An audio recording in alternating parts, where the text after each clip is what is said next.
মনে করুন মৃত্যু হয়ে গিয়েছে, আমাদের মুখের চাদর এইভাবে দিয়ে দিল, ঢেকে দিল। মুর্দা সবকিছু শুনতে পারে, সবকিছু দেখতে পারে, কিন্তু হরকত করতে পারে না। মুর্দা বলে, মনে করুন আপনি মারা গেলেন বা আমি মারা গেলাম বা এ পাশের কেউ মারা গেল, লোকেরা চাদর দিয়ে ঢেকে দিল, মা বাবা স্ত্রী সন্তান বউ কান্না করছে, তখন ওই মুর্দা চিৎকার করে বলে, ও মা, মা, ও মা, আজ কি হয়েছে মা? আমার কথা কেউ শুনছে না মা। ও মা, আমি তো সবার কথা শুনছি। ও মা, একটু আয় না মা। ও মা, একবার ডাক দিলে তো তুই দৌড় দিয়ে আসতিস।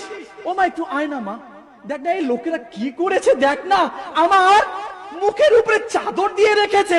আমা, আয় না মা, একবার আমার চাদরটা সরিয়ে দে না মা, এটা তোকে দেখি মা, একবার প্রাণ ভরে দেখি। মুর্দা এইভাবে বলবে, কিন্তু মুর্দার কথা